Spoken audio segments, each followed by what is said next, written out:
Assalamualaikum warahmatullahi wabarakatuh. Selamat pagi anak-anak ibu. Salam sejahtera bagi kita semua. Kita awali pertemuan kita dengan melafazkan basmalah. Bismillahirrahmanirrahim. Oke, baiklah. Hari ini ibu akan menjelaskan masih di tema 1, yaitu selamatkan makhluk hidup.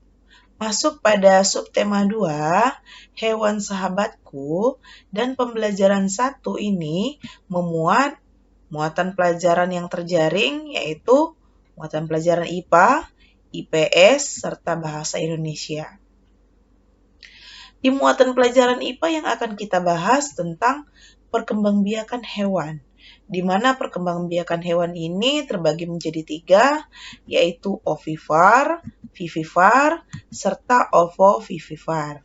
Pada ovipar atau perkembangbiakan secara bertelur, ini memiliki ciri-ciri sebagai berikut. Tidak memiliki daun telinga, mengerami telurnya, tidak memiliki kelenjar susu, serta dia tidak menyusui anaknya. Nah, pada vivipar atau perkembangbiakan secara beranak, ini ciri-cirinya kebalikan dari ovipar, yaitu dia memiliki daun telinga, mengalami masa mengandung, memiliki kelenjar susu, dan pada umumnya menyusui atau mamalia. Kemudian ada tambahan 1 yang di buku itu tidak ada, memiliki rambut di sekujur tubuhnya.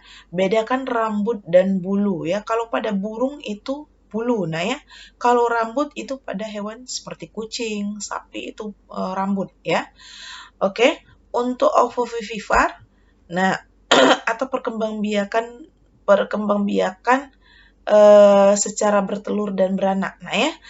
Ini tidak memiliki ciri khusus, Dia tidak memiliki ciri khusus yang membedakan hanya dimulai dari proses pembuahan, menjadi telur hingga telur menetas di dalam tubuh induknya, kemudian dikeluarkan atau melahirkan anaknya, Nah, untuk contoh ovipar, contoh perkembangan secara ovipar yang ibu ambil di sini ada ikan, burung, ular, serta katak.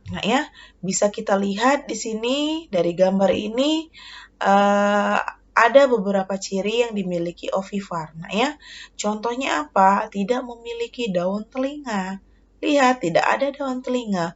Mungkin hampir semua hewan itu memiliki telinga, tapi belum tentu semua hewan ini memiliki daun telinga, Oke, serta tidak memiliki rambut di sekujur tubuhnya, Kalau pada burung ini bukan rambut, tapi ini adalah bulu, Burung jenis unggas-unggasan itu dia adalah burung.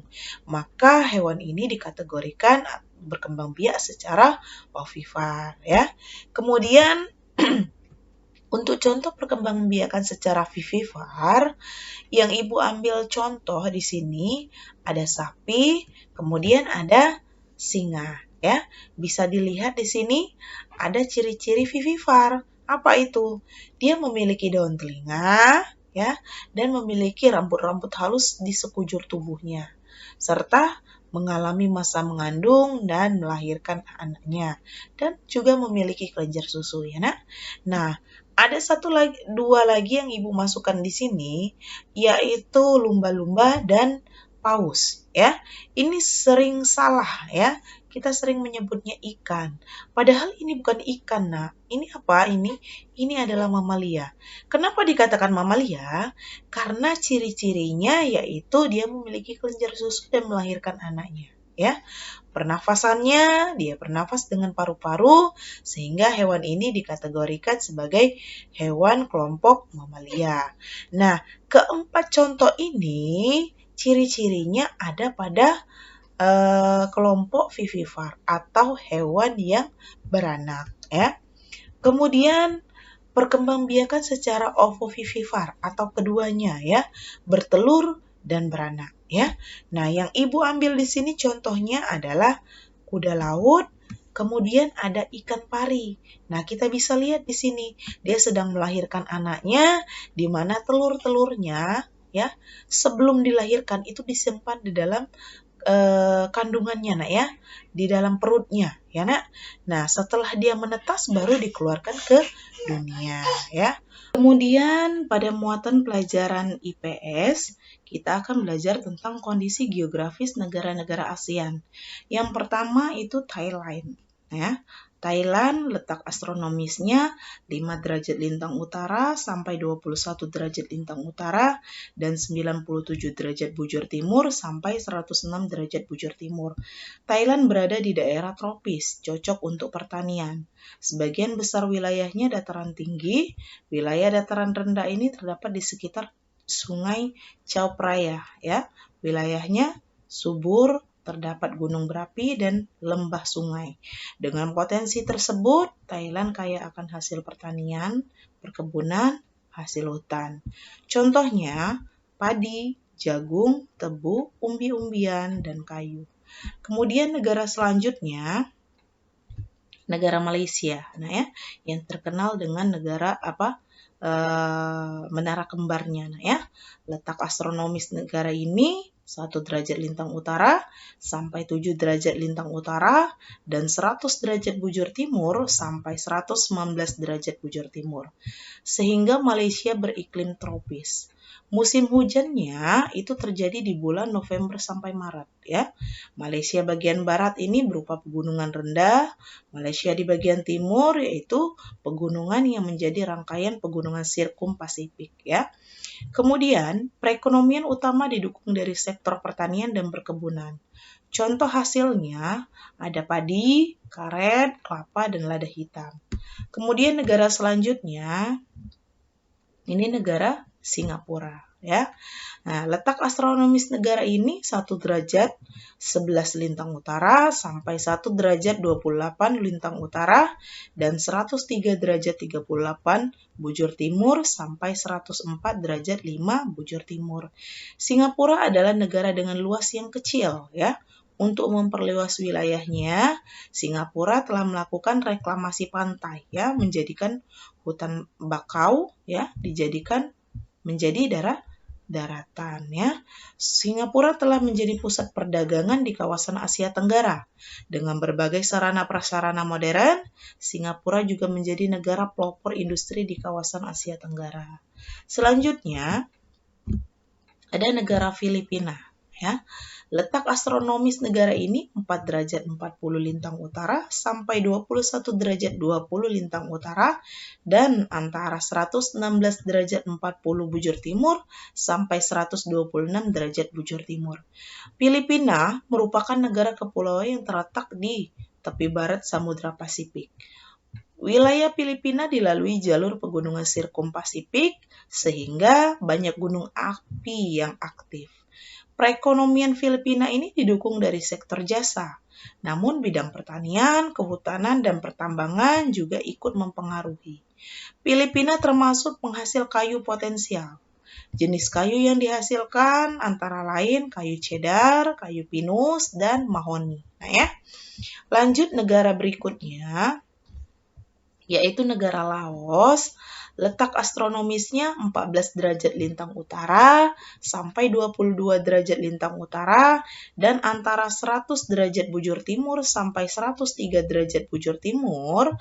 Laos merupakan negara daratan yang berada di Asia Tenggara lain. Laos tidak mempunyai batas laut. Laos yang terletak di bagian dalam semenanjung Indochina memiliki topografi yang bergunung-gunung dan hutan-hutan lebat. Sungai Mekong menjadi sungai terpenting di Laos. Selain sebagai prasarana lalu lintas, sungai ini juga dimanfaatkan untuk irigasi pertanian dan pembangkit listrik atau PLTA. Pertanian adalah pendukung perekonomian utama. Hasil utama pertaniannya adalah padi, kelapa, pisang, dan jagung. Lanjut negara selanjutnya, ada Brunei Darussalam ya. Letak astronomis negara ini 40 derajat lintang utara sampai 50 derajat lintang utara dan antara 114 derajat bujur timur sampai 115 derajat bujur timur. Brunei Darussalam beriklim tropis lembab dengan suhu rata-rata 27 derajat Celcius. Wilayah bagian barat didominasi oleh daratan. Pendukung perekonomian Brunei Darussalam yang terpenting adalah kegiatan pertambangan, terutama minyak bumi dan gas. Selain itu, Brunei Darussalam mengandalkan bidang industri. Industri utama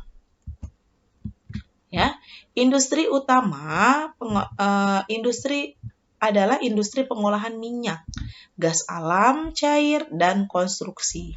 Selanjutnya, Vietnam. Negara Vietnam letak astronomisnya 8 derajat lintang utara sampai 22 derajat lintang utara dan antara 104 derajat bujur timur sampai 108 derajat bujur timur. Wilayah Vietnam beragam, meliputi pantai, bukit-bukit, gunung berhutan lebat, dan dataran rendah. Sungai penting di Vietnam ini adalah Sungai Mekong dan Sungai Merah. Banyaknya cabang Sungai Mekong yang bermuara di wilayah itu membuat daratan bertambah luas. Setiap tahun, aliran sungai membawa lumpur. Vietnam masih termasuk negara agraris atau agraris ini negara yang mayoritas penduduknya bekerja sebagai petani. Nah, kemudian Vietnam terkenal dalam hal irigasi. Hasil utama negara Vietnam adalah kopi, teh, tebu, jagung, dan padi. Selanjutnya, Myanmar. Letak astronomisnya 10 derajat lintang utara sampai 29 derajat lintang utara dan antara 92 derajat bujur timur sampai 101 bujur timur. Dengan letak astronomis tersebut, Myanmar memiliki 2 iklim, yaitu iklim tropis di wilayah selatan, subtropis di wilayah utara. Wilayah selatan suhunya udaranya sedang, sementara di wilayah utara suhunya udaranya dingin. Wilayah negara Myanmar sebagian besar merupakan wilayah pegunungan raksasa yang tidak dapat dilalui. Mata pencarian utama berada dalam sektor pertanian, perkebunan, dan pertambangan. Dengan kegiatan ekonomi utama di sektor pertanian, menjadikan Myanmar sebagai salah satu negara penghasil padi terbesar di Asia Tenggara. Selanjutnya, Kamboja. Letak astronomis negara ini 10 derajat lintang utara sampai 15 derajat lintang utara dan antara 102 derajat bujur timur sampai 108 derajat bujur timur. Wilayah utara dan barat daya merupakan pegunungan. Wilayah tengah terdapat hujan tropis. Daerah ini merupakan cekungan di bagian tengah dan sebelah tenggara mengalir Sungai Mekong. Sungai tersebut bermuara di Laut Cina Selatan. Kamboja memiliki pelabuhan alam terbaik di Asia Tenggara. Kegiatan perekonomian utama Kamboja adalah pertanian. Hasil pertaniannya utama adalah padi. Kegiatan lainnya adalah pertambangan, di mana hasilnya antara lain tembaga, besi, mangan, dan emas. Selanjutnya, setelah mengetahui informasi mengenal kondisi geografis dan potensi ekonomi dari negara-negara tetangga yang termasuk dalam organisasi ASEAN, sekarang tugas kalian cari di internet, bagaimana dengan kondisi geografis dan potensi ekonomi di Indonesia. Jangan sampai kita tahu negara luar, namun negara sendiri kita tidak tahu. Informasi tentang kondisi geografis dan potensi ekonomi. Kalian kerjakan pada kolom yang tersedia di halaman 61. Kalian kerjakan di buku tematik itu sendiri.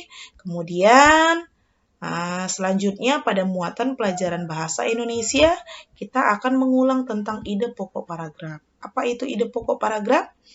Pikiran utama, masalah utama yang dibahas dalam suatu paragraf atau inti dari suatu paragraf. Ide pokok terdapat dalam kalimat utama.